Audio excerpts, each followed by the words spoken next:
have a short little presentation just about some of the programs we're offering here in Southern Utah. So it is Washington County and Iron County. We're branched off of an organization that's actually been around since 1982. Recently, about 2 years ago, we were able to gain additional grants and funding. So we've been able to expand down to the southern region. So we're here just kind of spreading awareness on what we do and how we help support families. So our organization is called Prevent Child Abuse Utah. That's kind of our overarching organization name too, and it's a branch off of Prevent Child Abuse America. So each state has its own portion, and they have kind of a little subsection that does something called home visiting. And our home visiting is primarily just to focus on families and helping out with any parenting and building support in the community. Our program, this is the base foundation of all of the work that we do with the families that we work with. So the main thing that we like to do is focus on social and emotional competence. So this is a big thing in child development too. So we work with ages from all the way from prenatal. We have an awesome nurse-family partnership we're here from in a minute. And then we go all the way up to age 8 in our programs. So a lot of the social and emotional competence that we focus on is early on in life. So that is really focused on 0 to 5 too, helping kids understand their emotions, safe outlets, and how to help regulate too. And the way we do that is we help parents kind of identify the reason behind the behavior so that they can help either prevent the behavior from occurring or help identify why the child is acting out to help get those needs met. The other thing is knowledge of parenting and child development. We focus a lot on child development too. So one thing I like to bring up is I have my kiddo, my youngest, just turned 1 too. So focusing a lot on his development too. Like in my brain, my oldest was walking at 9 months. But this little dude is not. Like I've shared a few times at 4 months, like dude was not rolling. But he also kind of like you had older siblings that would roll him for him. So he never really had the need to. He was also a really chunky kid, and so it took just a ton more effort for him to roll over too. But for me, I had that huge concern too, but having our program in place helped me understand like, oh, not all kids are there at 4 months, but here are some things and some fun activities I can do with them to help him to meet that development milestone too. So it's helping parents understand kind of where kids should be, what to expect the next year in terms of development and milestones, and how to help make development fun for the parents and for the kids too. So resilience too, resilience and concrete support go really hand in hand because you can't have resiliency if you don't have support. So we work with both of those a lot just to help build resiliency in parents and also the kids too. And we do that by connecting them in the community, helping them to make friends, identify family members that are healthy for their family. And the last one is social connections, and that goes hand in hand kind of with all the other ones, but we do monthly activities too to help gain those social connections too. So, and a lot of our research has shown that when these factors are in place, kids raise up to be more resilient, they raise up to be more successful, they have higher literacy and testing scores too. Sorry. That's great. I tend to steamroller. I think we all know that. So I like to just share kind of how our programs, how they've kind of been different from other programs I've worked with and how, it's helped a lot of my personal family too. So I have 3 kiddos. I have one she's gonna be 7 in August, and she is a very high energy, kind of like we call her our Energizer bunny because she never stops. And then we have my middle child who is 4, and she is a walking accident, kind of like she will just be walking and then all of a sudden she's got a split forehead and we're like, what happened? And she's just, I don't know. And then we have my youngest who's 1 too, so we're focusing so much on the development. So our programs kind of work across the board too. So they cover the high energy, some of the behavior things that we see in my oldest. We see a lot of, like the hyperactivity comes with a lot of lack of impulse control too. So she's really, really smart, but her social emotional well-being is kind of down here. And so our programs kind of help that development mismatch too, so that she can be balanced out in her cognitive functioning, but also her social emotional functioning too. So it works really well with her, but it also covers all the siblings too. So while we may focus on that with her primarily, my middle child, we're gonna focus a lot on safety proofing. So we're gonna look at the house and be like, what can we do to help so she doesn't fall off her bunk bed, or so she doesn't find the outlets that she knows she's not supposed to touch. And we kind of help with that to help prevent her accident proneness too, but also helping her with her gross motor skills, to help her with her balance and to help her with the regular walking, jumping, riding a bike too, to help prevent that accident by increasing her gross motor skills. And then my youngest, like I mentioned, we focus a lot on his development too. Like right now, he should be starting to kind of babble, say mama, dada. So how can we help encourage that skills, but make it fun too for the parents and also fun for him? So I like just to cover, our programs just cover a wide variety of ages and things that kids go through.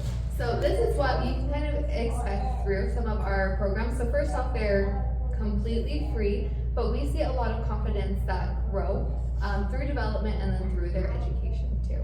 So we focus so much on the parent-child relationship. We really focus a lot on connection first before correction too. So we teach a lot of kind of skills like how to calm yourself first too before you kind of take on the behavior that you're seeing too.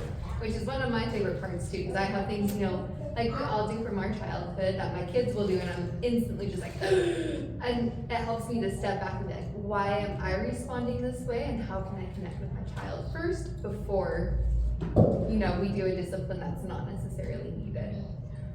So all of our programs are relationship based, and so it's not like a professional coming into your home and saying, oh, you should be doing this, this, and this. It starts off as a friendship. So all of our parent educators kind of come in with like a friendship mentality of just like, how can we support? We want to get to know the kids, we want to get to know you, and we're here for you. It's kind of like a personal cheerleader that comes to you and brings fun activities for the kids and for the parents.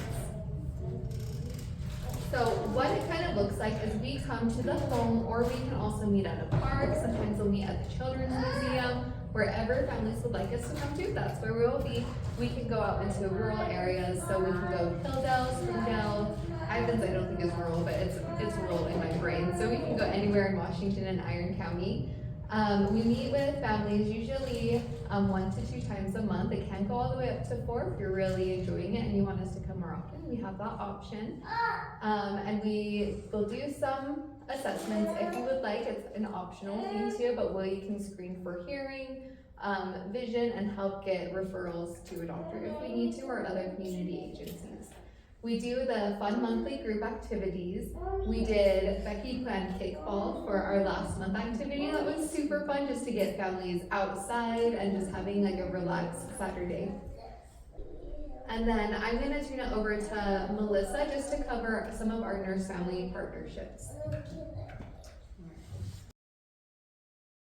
Partnership supervisor for Washington and Iron County, and very excited to be here, so thanks for having us. A little bit about this program. It's called Nurse Family Partnership. It's an evidence-based program that is for first-time pregnant moms that we enroll before their 3rd trimester, or 28 weeks, and they are connected with a registered nurse that comes and does home visits with them throughout the pregnancy until baby's 2 years old. And so this program has been around for over 40 years all over the United States, and it's brand new here to Southern Utah for about a year, and so I'm so excited to have it here. My background, I'm a labor and delivery nurse. It's kind of been my world for a long time, so I was so excited that we could bring this education and support to our moms here in our area. So I love that picture. That kind of introduces what we do. So our structure is the same as our other programs. We can do visits 2 to 4 times a month. In our curriculum, our 3 main goals of Nurse Family Partnership is just to help, first of all, improve pregnancy outcomes and just making sure moms are knowing what's going on with their body and help them learn, make sure they're getting their prenatal care and just encouraging those healthy habits. Our second goal is to improve the child health and development. So like our other programs, can do developmental screenings with the babies and just helping the parents recognize those developmental as they come along, milestones that come along. And then I love that it's not just focused on their personal health and well-being, but it's kind of an overall picture. So we really want to help improve the self-sufficiency of the family. So we set goals with the moms and focus on anything as far as like career, education, housing, anything that they want to focus on. So I love that it can be individualized for each mom. We have very young teen moms in our program, and then we have moms in their 40s, and it's their first baby, so I love that there's so much variety out there of the education and support that we can provide. One of my most favorite things is I feel like maternal mental health is a huge thing that needs to be talked about more and brought more awareness. So with our program, we go in weekly for the first 6 weeks postpartum. And we meet with the moms and just make sure feeding is going good, that they're adjusting okay, getting the sleep that they need, and also focusing on their mental health. We know that it can take up to a year for some of those symptoms to come through. Some people think like, oh, it's just the first 6 weeks, but it can actually take up to a year or two. So I love that this program goes up until the baby's 2 years old, and then we can kind of transition into our other programs once they graduate NFP, but just that we can just be that extra support and eyes. These statistics were pretty alarming to me. Just 1 in 3 Utah women will experience either depression during pregnancy, anxiety, or postpartum, and so I feel like that's a huge thing in our community that I love that we are learning about resources that we can connect our moms to give them the help that they need. So yes, I just love with the impact of nurse-family partnership that it's just forming, like Sheriff was saying, just those early relationship-based support. So we're not coming in as a nurse that, we know everything, but we just want to meet them where they're at, and they're the expert at their life, so we just want to be there to support them through it. So we do those early screenings for depression and anxiety through pregnancy all the way after, and just being able to help them with stress techniques, coping techniques, and just building that trusted relationship with the nurse, and then connecting them to the community resources. We feel like that helps really build that confidence. I think that we all kind of probably wanted, if you had kids before, like you would love someone in your back pocket with your first baby to kind of help you, know what to expect. So this has kind of been some of our main focus that we're working on and kind of what our studies have shown for the Parents as Teachers program. So big thing is increased parent engagement. I think everyone here is very involved in their children's education, and that is what I love about homeschooling too. I do visit a few families that do homeschool, and I adore how involved the parents are in their kids' lives and how connected they are and how they know their child's individual's needs and they want to see their kids do the best too. And so that's what we want to help kind of support with too. I know the families that I'm working with, their kids would be in kindergarten and they're like, we don't even know where to start with literacy. Like this just seems like so much. And so being able to kind of like help break it down, and then over as the school year's kind of gone on, like see the kids thrive, do super well, is super great too. It's also nice, like when we're working with a family, they can say, we're really struggling with multiplication. Like we can just be kind of an extra set to come in and maybe explain it better, bring in a different idea or an activity to help support the parents.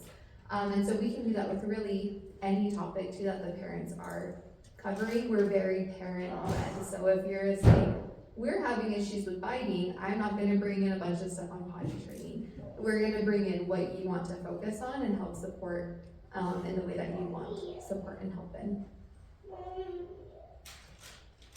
So we are accepting new families right now. So we do anyone under, we have 9 up here, but we technically it's 8, but like 9 is like our very harsh like cutoff just with our funding resources.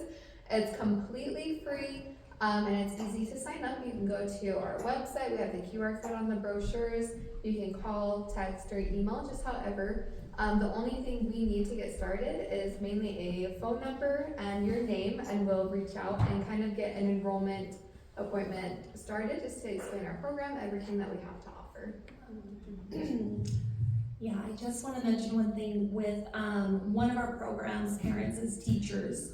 This is for kids 5 and under. And I had this question today where a mom was like, so you help the kids get better, right? And I was like, no, no, no, no, you help the kids get better. You are the teacher, you are their first and number one teacher. And so what I love about the program is that we're empowering and educating parents to do better for their kids. And when they know better, their kids do better. And so I love to see that process of, you know, I didn't fix anything. I just came in and gave you the tools to not even fix. I don't even like that word fix, but improve or make things go from not working to working. So seeing the progress in the families when they have just a little education and support, and also the focus on someone coming in and, like Sheridan was saying, supporting you, being your number one cheerleader, like, hey, I see you reading with your child every night. I don't know if you know this, but kids who read more and read every night have higher comprehension rates in school, higher graduation rates, all these things. And so to go in and just let these parents know that you are succeeding in several ways, because they know where they're failing. They know where their kids need that extra attention, and that can be really defeating at times. And so to have someone come in and just share the positives that they see as well is important.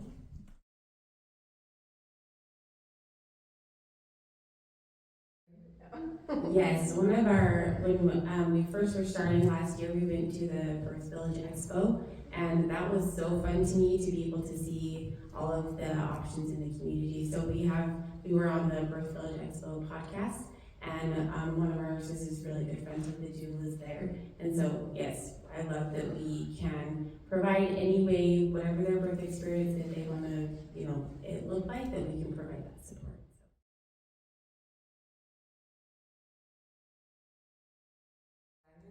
Mm-hmm.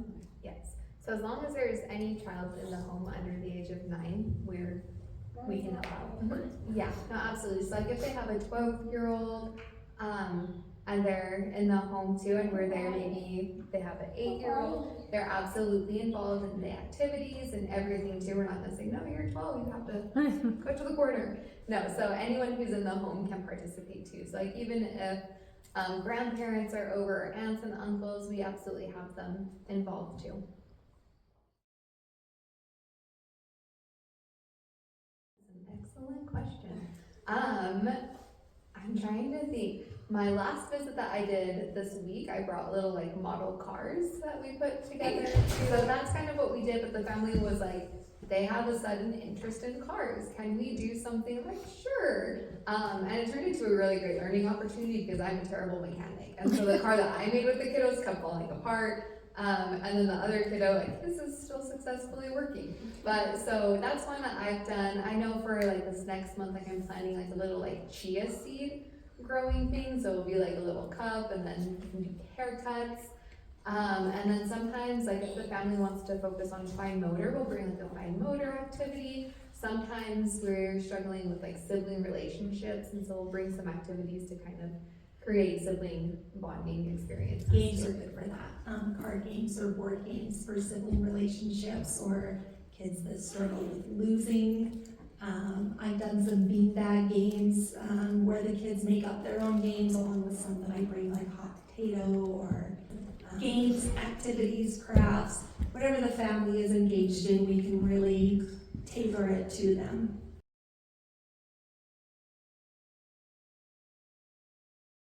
And so like in that situation, like it's kind of setting up a situation for a sibling dispute to happen a little bit, so that you can kind of see it, what's happening, and just kind of help navigate it too. So like that one's kind of very hands-on, like with the parents too, because they're like, oh, we're blowing up, like let's help explain what's going on to the siblings. I'm sorry, Becky's great with the games. Sorry, we got to. I'll also talk about before the game starts, depending on how old the kids are, we'll be like, hey, tell me about when you win. What does that feel like? What do we do when we win? Yes. And what do we do when we lose? What does that look like? what if someone gets a turn before you? So kind of prepping them before the game, you know, what does it feel like and how do we handle it in an appropriate way? And then you can still go into it and you can still get the conflict, but like Sheridan was saying, that's your opportunity to do a little bit of coaching with the parent or to just sit back and observe and then do the coaching later. Speech, so we can do like some like speech games too. We can do like a speech assessment too, just to see kind of where they are on like the scale too. And if there is a delay, we usually do a referral to a speech therapist or another community partner too. But if it's pretty like mild, we'll work with the parents on that and some like fun games that they can do at home.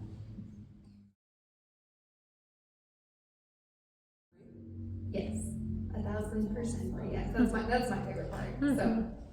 My mic's not good. So I'll also mention, from time to time, we have donors and vendors that love to donate to our cause and our program.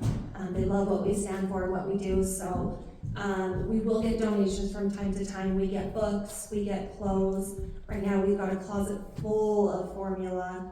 From time to time we get diapers from Cedar. They have a diaper bank, is that right? Mm-hmm. So Miles, one of our supervisors in Cedar City, has a connection, so we can get diapers from time to time. Like I know an agency I worked for before, they got a bunch of like dog toys donated. So they squeaked, but they were stuffed animals and the kids loved them. So sometimes we get random donations like that. But another thing we bring to families is our group connections. So Sheridan mentioned last month we did kickball, or that was in March. Yeah, that's last month. We're almost to May. We're getting there.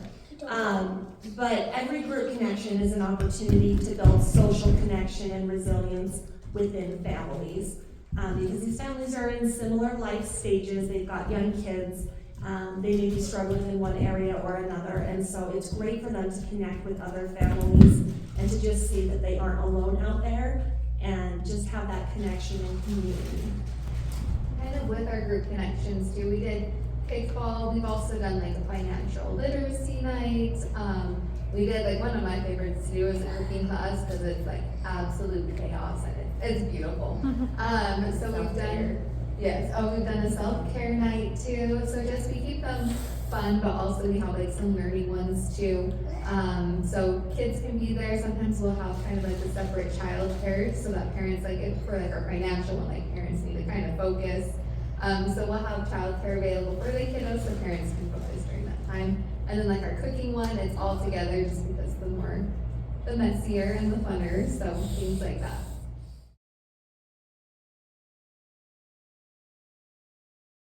Yes, so right now, like as we kind of grow and our funding hopefully grows, we'll be opening them more up to the community. That's kind of one of the goals, but for now it's for those enrolled in the program, or they're always invited to bring a friend too. If anyone here wants to come to a group connections, or if you know of a family that wants to just test the waters, please connect with Sheridan or myself. We'll get them a personal invite to our next group connection for sure. Yes. Get to know some of our parent educators. We have amazing parent educators. So I think we have 3 or 4 that are bilingual. So if you know any Hispanic families or Spanish speaking families, we're happy to serve that community as well.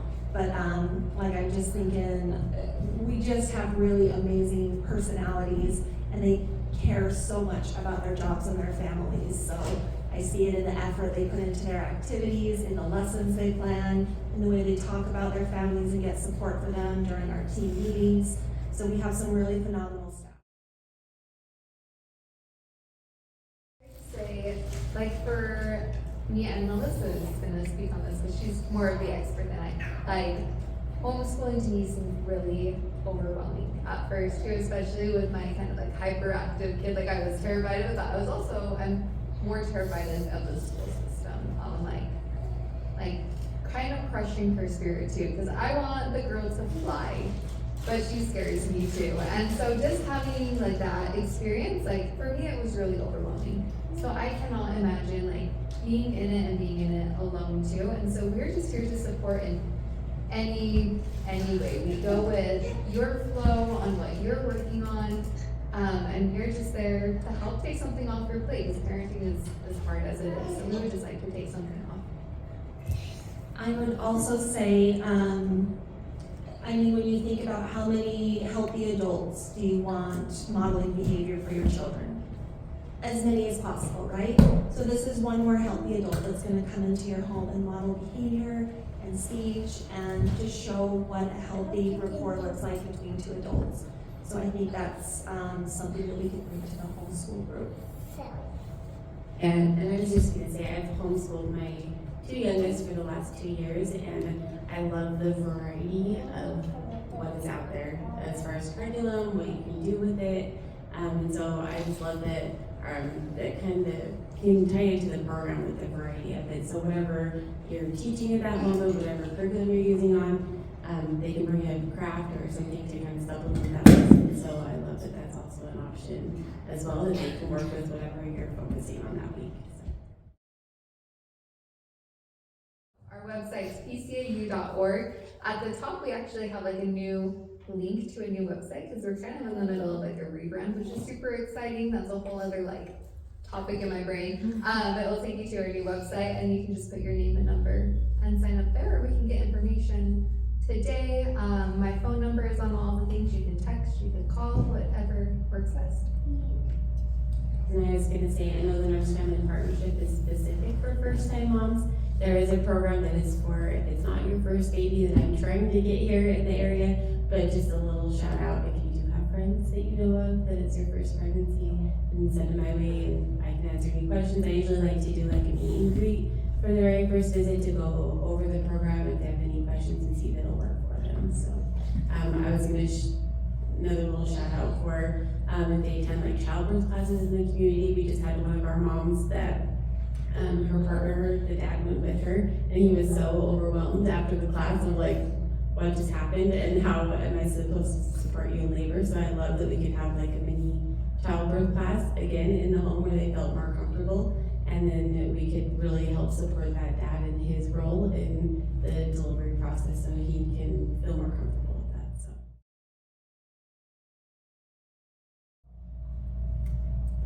Yes and no. That is our goal. So right now we're in Salt Lake, Ogden, Tooele. Basically, like we've got up north like covered beautifully. So right now we're in Washington and Iron County. We're expanding very slowly into Beaver, and then like my dream would be to expand into Kane County. So we would have, I think that's the 5 counties. So you guys are in Utah County? Orem. Like Orem? Yes. Provo. Thank you. Yes. Far? For me, like anything past Cedar is just North. up north. Yes. So we have programs mostly throughout the state, especially up north. We don't have like the eastern covered super well because I think there's like 5 people out there. Super sorry. But we do have Moab too. I think that's as far east as you go. Well, thank you guys